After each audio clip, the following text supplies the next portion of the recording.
Today, travelling by lift is completely taken for granted.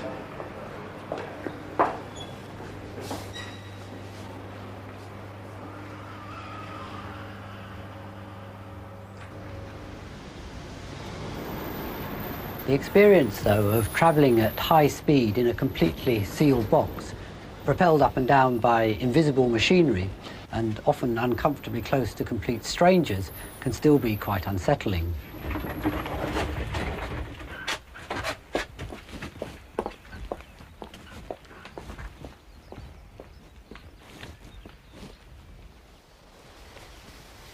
In this programme, Rex and I are going to look at the history and workings of this slightly unnerving machine.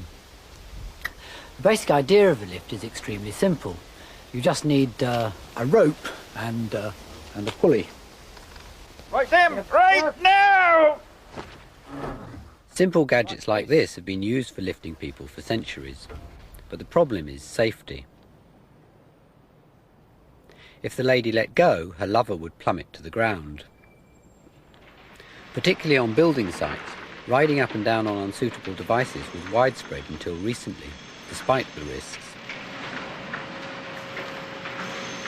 The history of the lift is really the history of making this sort of travel less dangerous, although at the time nobody seemed too worried by the risks. All this changed in the mid-19th century, largely due to an American engineer called Elisha Otis. He added these teeth to the guide rails and this ingenious mechanism to the lift itself, which locked into the teeth if ever the rope went slack.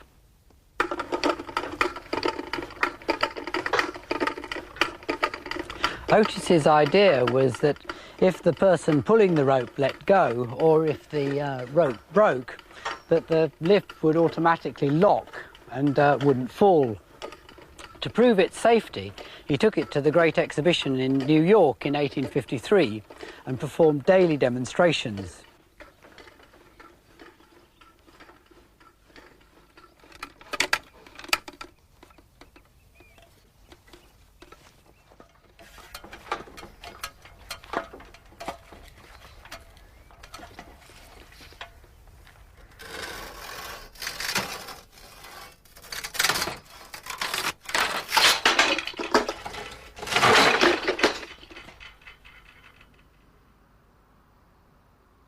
Despite the success of his invention, Otis himself had a rather tragic life. He was a hard-working, strict Presbyterian mechanic whose enterprises kept failing. He started life running a sawmill. Things look bad. I'll have to diversify. Why don't I make something with all this wood I'm sawing up? Yeah, that looks good.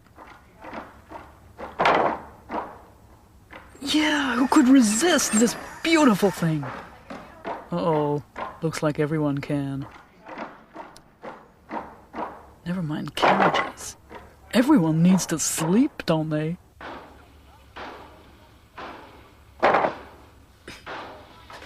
And I'll build one of those little contraptions to lower the bedsteads down to ground level.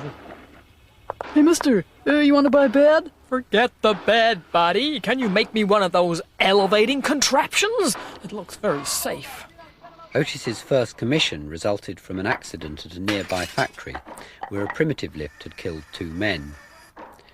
He never lived to see the success of his lifts, dying of diphtheria while his company was still deeply in debt. Diversification will be the death of me. Otis's first lifts were all built to carry freight, but in 1856 a department store called E.V. Horvath commissioned a passenger lift, advertised as a vertical railway.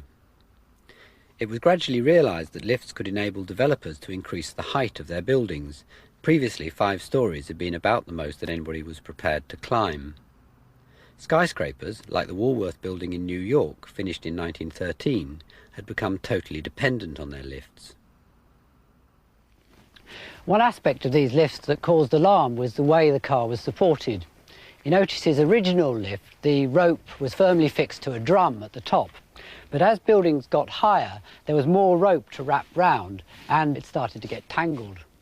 By 1900, the end of the rope was normally being fixed to a large counterweight and merely passed over the drum at the top, gripping it by friction. At first this seemed very daring. Surely the rope might slip. But in fact, the friction of a rope passing over a pulley like this is considerable. Capstan winches use this effect to lift enormous loads. Just wrapping the rope round once, although the capstan's completely smooth, I can lift wrecks off the ground quite easily. And as capstans are normally used, if I wrap it a few times round, I can lift him off the ground with no effort at all. Even wrapped round once, the friction is enough to stop a lift rope ever slipping.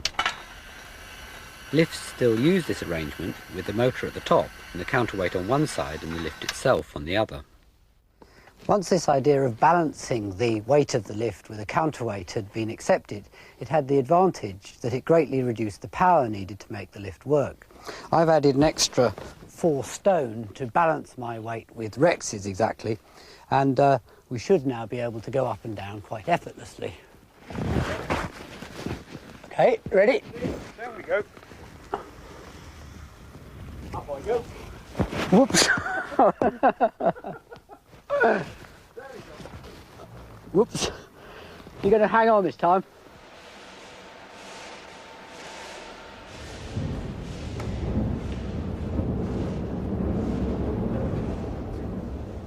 Another major improvement introduced in the 1890s was wire rope. Compared to the hemp rope used previously, it has incredible strength. This is a testing rig for ropes. The rope is fixed in a steel frame and then pulled by an enormous hydraulic ram.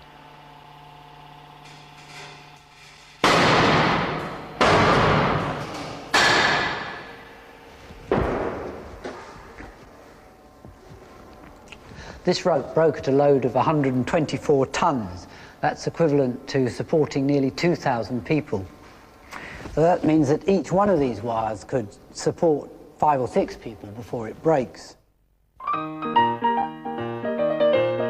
As people started to accept the safety of lift travel, lifts became status symbols, particularly for hotels.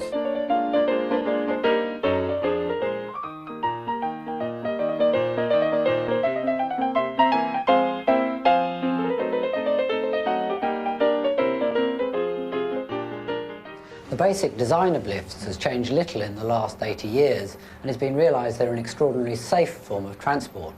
It's actually statistically safer travelling by lift than climbing the stairs.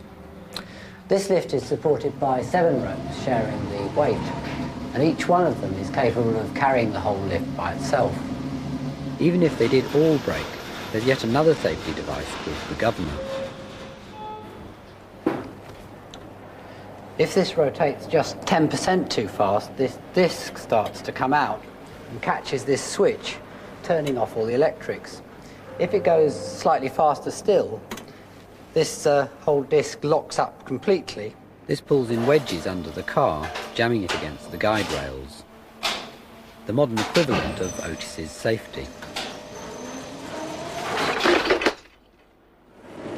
This is the lift motor. It's connected via a brake and a gearbox to the pulley drum and the cables.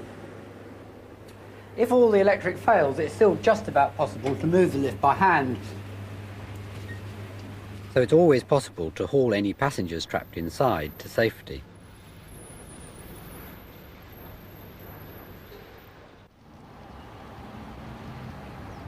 This is the Express Lift Company in Northampton, and this tower is where they test their lifts.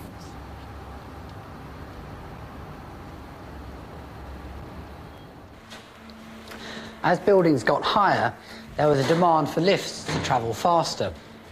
This motor powers a high-speed lift that travels the whole height of the tower. Speeding up a lift is quite simple. The motor is just connected directly to the pulleys without any gears in between to slow it down. High-speed lifts were first used on the Woolworth building in 1913, and they've changed very little ever since. The only limitation on speed is comfort, which depends mainly on the car's acceleration. If I stand on some weighing scales as I go down, my normal weight's about 10 stone, my apparent weight should drop. Yeah, there it goes. Sort of instant dieting. If the acceleration was any greater, I would feel I'd left my stomach behind. And then when it stops accelerating, my weight goes back to normal.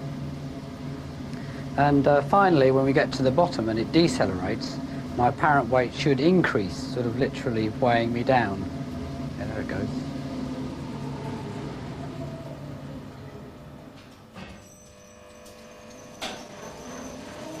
Different countries tolerate different accelerations, Japan the least and Australia the most.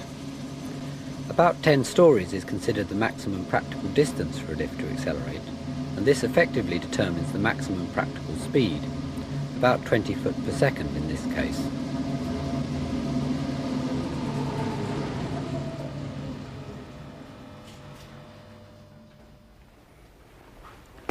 Although the mechanical design of lifts has changed little in the last 80 years, they did used to look rather different. Like most lifts of the 20s, this had no separate shaft. It was built into an existing stairwell, all protected by this decorative steel mesh. This lift would originally have been worked by a full-time operator.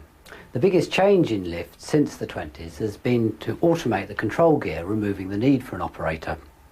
This has been partly modernised now, but originally both doors would have had to been shut by hand.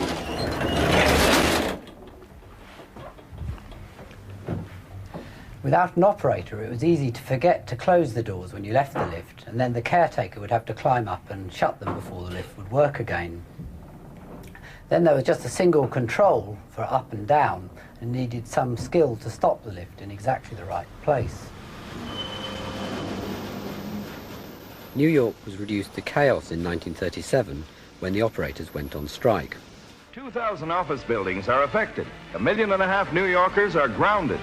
The strikers object to a raised hourly pay rate, but a reduced work week. Result, less take-home pay. A few inventive geniuses find ways to have business almost as usual. But for the most perpendicular city in the world, an elevator strike is no laughing matter. How would you like to walk up from way down there? The key to automation was really the sensors. Some are simple switches. This is a giant model of a micro switch. It just switches these contacts on and off. This is their actual size. This one's being used to stop the lift car from hitting the top. Some sensors work without touching anything.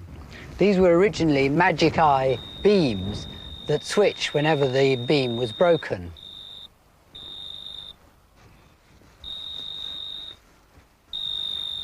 But today you don't usually see these because they work with infrared. This is a modern sensor. The light comes out of one side and is picked up on the other side. So when it's pointed at a mirror, it switches just as before when the beam is interrupted. Well, sensors like this are amazingly versatile. I used one last year to detect the difference between the head of a coin and the tail. I simply polished the head so it reflected the beam, but I didn't polish the tail.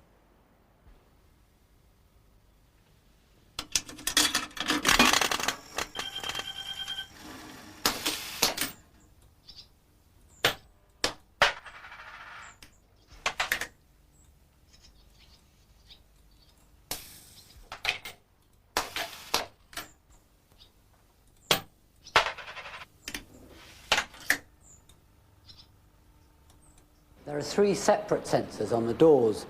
There's a beam across them. There's a touch-sensitive strip all down the edges.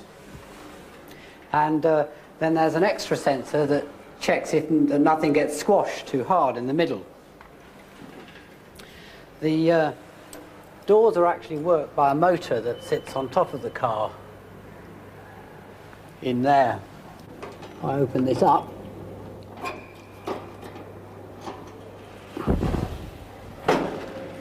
Take off the lock, you can see the doors, the motor move. And then there are extra sensors to confirm whether it's open or closed. Finally, there are sensors to detect the position of the lift fixed to the top of the car.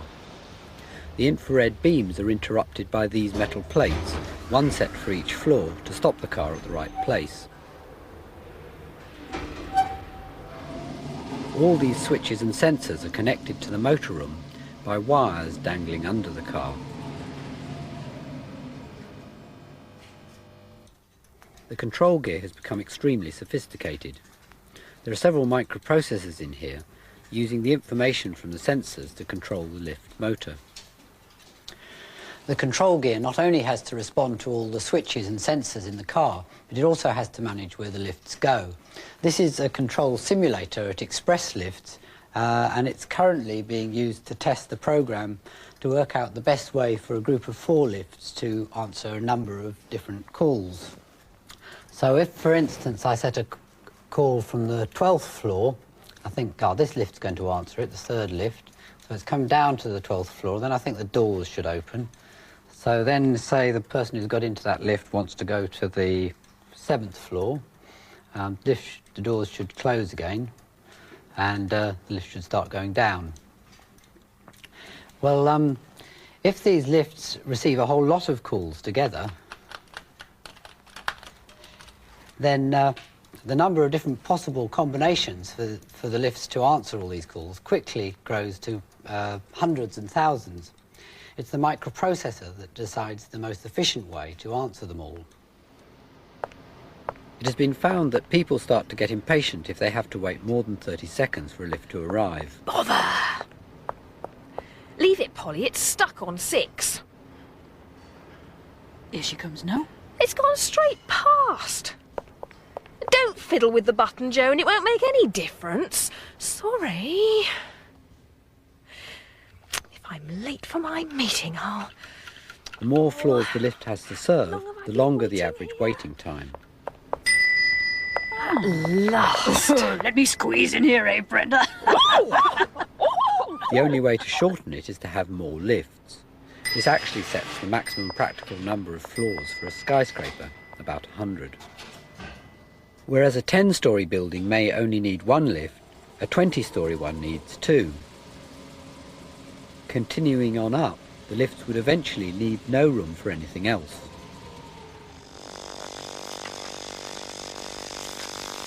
Although modern lift controls have become more and more sophisticated, mechanically they're becoming much simpler and cheaper by using hydraulic power. They become much safer. Like the device I'm standing on, which is merely a piston tight fitting in a tube, and the hydraulic pressure pushes them apart, lifting me up.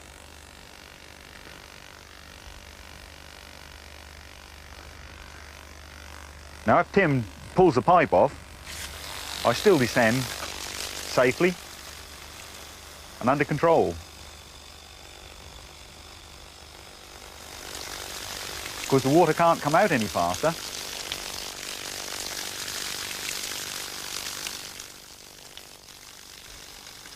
To make it even safer, Tim has now fitted a pressure release valve. This still lifts me okay, but if Tim hangs on me, it limits it, so there's no way you can overload the device.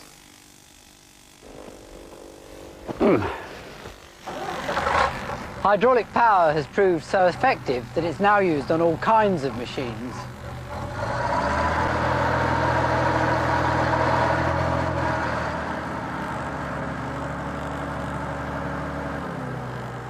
Hydraulic-powered lifts are nothing new. They were first introduced in the 1870s, and by the 20s had become a familiar prop in slapstick comedies.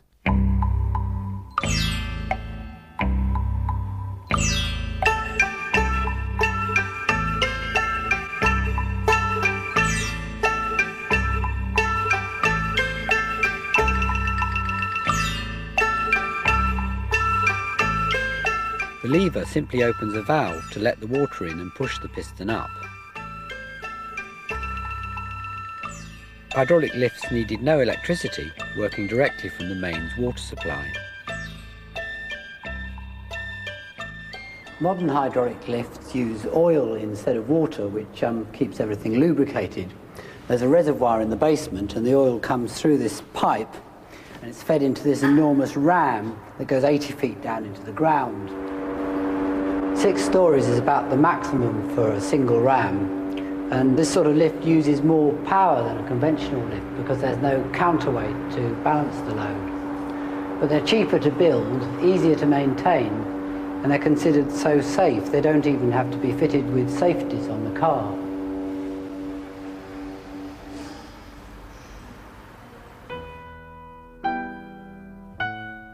The risk of a lift car plummeting to the ground may be negligible, but there have always been other dangers.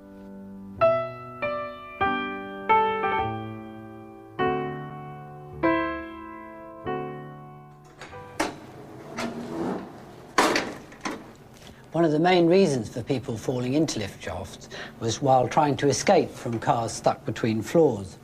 Modern lifts have extra precautions to prevent this. They have this extension underneath, or tow guard, to fill the gap.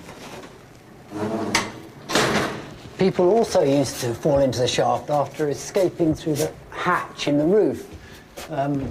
Modern lifts no longer have a hatch anywhere because it's been realised that people are actually much safer trapped inside. But these safety regulations do make lifts much more claustrophobic. In fact, they're sort of sensory deprivation chambers. The only clue you've got where you are is the indicators.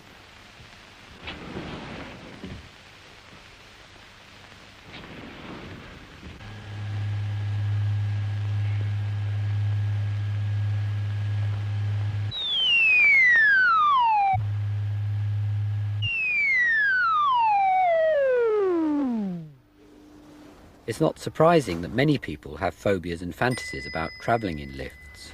Oh, I can't breathe in here. Oh.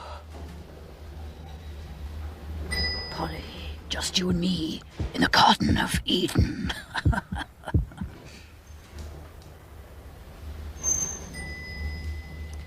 Why has it stopped? This inefficiency drives me round the bend. I refuse to be stuck in here. Let me out! Let me out!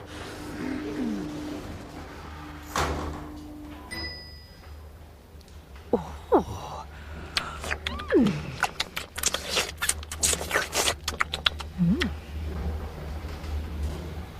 These women bosses, they're only after one thing. My body? Oh no, Miss Matthias, help!